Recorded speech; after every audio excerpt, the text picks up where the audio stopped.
Why your next rejection might be your greatest revolution.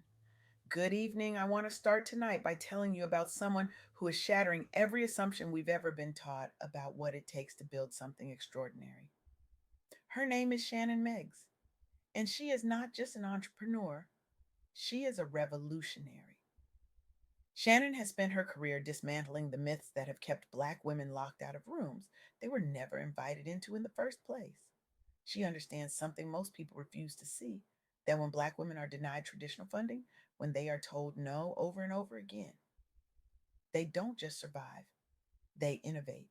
They create empires from personal savings, from sheer will, from networks that become lifelines. Shannon Meggs is proof that exclusion is not a dead end, it is a launch pad. And tonight I am here to share what Shannon taught me, what the research confirms, and what three extraordinary women proved when they turned rejection into revolution.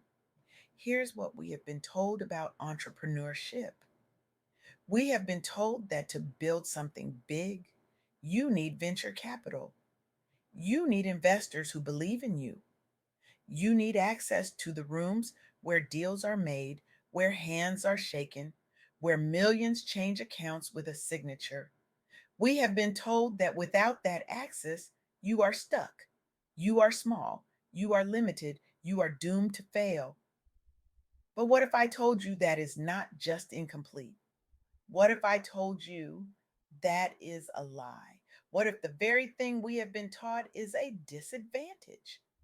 Bootstrapping with personal savings, building without venture capital, creating from the margins is actually the birthplace of the most innovative, resilient, and impactful businesses in the economy today. Shannon Megg shared something with me that stopped me in my tracks. Over 80% of Black women entrepreneurs bootstrap their businesses using personal savings. 80%. And here's the part that should make you angry. They do this because less than 1% of venture capital goes to Black women led startups. 1%. Let that sink in for a moment. In a world where we celebrate billion-dollar valuations and unicorn startups funded by venture capital, Black women are building with their own money, their own risk, their own belief. They are betting on themselves because no one else will. And yet, majority women owned firms in Canada, many led by Black women, boast the highest innovation rates at 38%. 38%. That is higher than non women owned businesses, higher than the companies with all the funding, all the access, all the networks, higher than the companies that get written about in Forbes and Fast Company. So here's the question that Shannon Meggs forces us to confront. What if lack of funding does not equal lack of impact? What if the narrative we have been sold that you need millions to matter is designed to keep us small?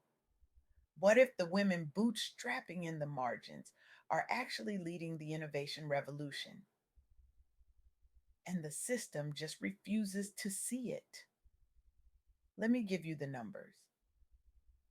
Because numbers do not lie even when systems do. Black women entrepreneurs in Canada alone generate over $90 billion in economic value. $90 billion. They employ nearly 1 million people. 1 million jobs created by women who were told they did not have enough, who were denied access, who were expected to fail. And it is not just about the money. It is about what happens when you are forced to innovate because you have no other choice. When you cannot rely on a safety net of venture capital, you build differently. You think differently. You create products and services that actually solve problems for real people, not just problems that sound good in a pitch deck. But let us be honest about the barriers, because Shannon Meggs did not sugarcoat this, and neither will I. Many Black women entrepreneurs stall at what I call the revenue to access stage. They have built something, they have proven it works, they have generated revenue, but they cannot scale because they do not have the finance or the networks. In Africa, women led startups receive only 2 to 3% of venture capital. 2 to 3%. That is not a pipeline problem. That is a system problem. That is a deliberate exclusion problem. And here is where it gets even more painful.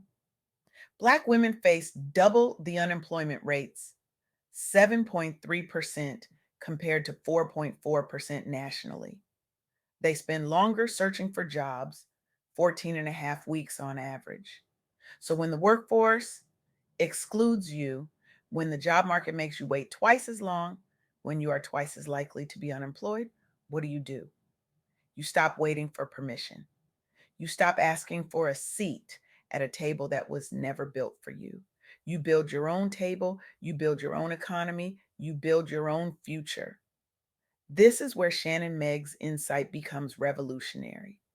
She sees workforce exclusion not as a dead end, but as a catalyst. Black women are turning resilience into business ownership. They are turning rejection into collective economic power.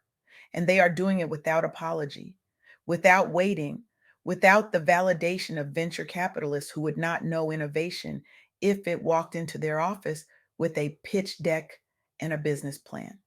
Let me tell you about three women who embody this truth. Three women who took the barriers, the exclusion, the no's, and turned them into empires. First, Dawn LaFamba. In the 1980s, Dawn looked around corporate Canada and saw something that broke her heart. Black professionals were isolated. Black entrepreneurs had no support. Funding was non existent. The system was not just closed, it was hostile. So, Dawn did what Black women do. She bootstrapped, she used her personal savings, she built community networks from scratch, and she founded the Black Business and Professional Association in Toronto. Dawn did not wait for someone to give her permission. She did not wait for a grant or a government program. She just started. She built the BBPA into a national advocate, enabling thousands of Black businesses to access resources, to grow, to thrive. Dawn launched awards recognizing over 100 Black innovators annually. She influenced federal funding streams.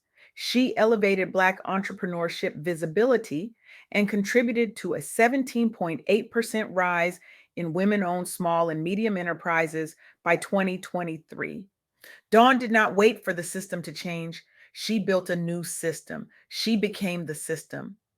Then there is Miata Fambule, British Liberian, immigrant roots in the UK. Miata lost her corporate job and faced a choice. She could keep trying to fit into a system that did not want her, or she could build something for women who looked like her. Miata founded Breathless Beauty, a natural hair care brand for Black women. She bootstrapped with personal savings and microcredit. She joined accelerators like the Key Network for Strategic Guidance, and she scaled, she expanded to retail partnerships. She achieved multi-million dollar revenue. She secured stockists at Boots UK. She won Black Beauty Awards. Miata pioneered inclusive beauty standards and boosted African women led ventures in wellness sectors. She turned exclusion into a movement. She turned rejection into a brand that now serves thousands of women who had been invisible to the beauty industry for decades. And finally, Rochelle, founder of Harlem Haberdashery, now Loopwear. Rochelle revived bespoke clothing for men in New York, drawing from historical Black women proprietors in segregated eras. She adapted family tailoring traditions to urban demand post recession. She bootstrapped with savings. She focused on niche bespoke markets ignored by big retail. She sustained profitability through resilience. She was featured in Essence. She expanded to online custom suiting. Rochelle revitalized bespoke sectors and inspired Black women in creative industries despite funding gaps. She proved that when you are locked out of mass markets, you create luxury markets. You create something so undeniable that the market has to come to you. Dawn, Miata, Rochelle, three women, three continents, three industries, one truth. Bootstrapping is not a limitation, it is a superpower. But here's what Shannon Meggs wants us to understand, and this is where it connects to the soft girl era, to the women listening who are tired, who are exhausted, who have been grinding and surviving and holding it all together. This is not just about business. This is about redefining strength. This is about releasing the cape. This is about understanding that softness, rest, boundaries. These are not luxuries, they are strategies, they are survival tools, they are the foundation of sustainable success. Because here is the thing, when you are bootstrapping, when you are building with your own money, your own energy, your own belief, you cannot afford to burn out. You cannot afford to say yes to everything. You cannot afford to carry everyone else's expectations. You have to protect your peace as a practice. You have to learn to say no without guilt. You have to set boundaries without apology. You have to rest without explanation. You have to understand that your energy is not infinite and guarding it is not selfish. It is sacred. Shannon Meggs taught me that the women who succeed in this space, the women who turn exclusion into empires, are the women who understand that their energy is their most valuable asset. Not their hustle, not their grind, their energy, their clarity, their ability to say, this is my lane, this is my vision, this is my boundary. And I am not moving, I am not apologizing, I am not explaining. And that is the revolution. That is the soft girl era meeting entrepreneurship. That is survival mode transforming into sacred purpose. That is Black women saying, I am not just going to build a business, I am going to build it on my terms, in my time, with my values, and I am going to rest while I do it. I am going to protect my peace while I build my power. I am going to say no to what does not serve me and yes to what aligns with my vision. So here is my question for you tonight. And it is the question Shannon Meggs left me with. What if your next no from a venture capitalist, your next rejection from a bank, your next closed door, what if that is not a stop sign? What if that is not failure? What if that is a signal to double down on your personal savings, on your networks, on your vision, a signal to build your revenue to access to scale pipeline this week, not next year, not when you have permission, but now, right now? How will you turn exclusion into your empire? How will you take the barriers and build with them instead of against them? How will you protect your peace while you build your power? How will you say no to the systems that were never designed for you? And yes, to the vision that has been waiting inside you. Because here's what Shannon Meggs knows and what Dawn and Miata and Rochelle proved. The system was not built for us, but we do not need the system. We are building something better, something more innovative, something more resilient, something that employs 1 million people, generates $90 billion, and changes the narrative about what is possible when you are told you do not have enough. You have enough. You are enough. And your bootstrapped, boundary protected, soft girl era empire is not just possible, it is inevitable. It is waiting for you to stop asking for permission and start building. It is waiting for you to turn your next rejection into your greatest revolution. It is waiting for you to understand that the no you just received is not a closed door. It is an invitation to build your own. So I want you to leave here tonight and ask yourself one question. What am I going to build this week with what I already have?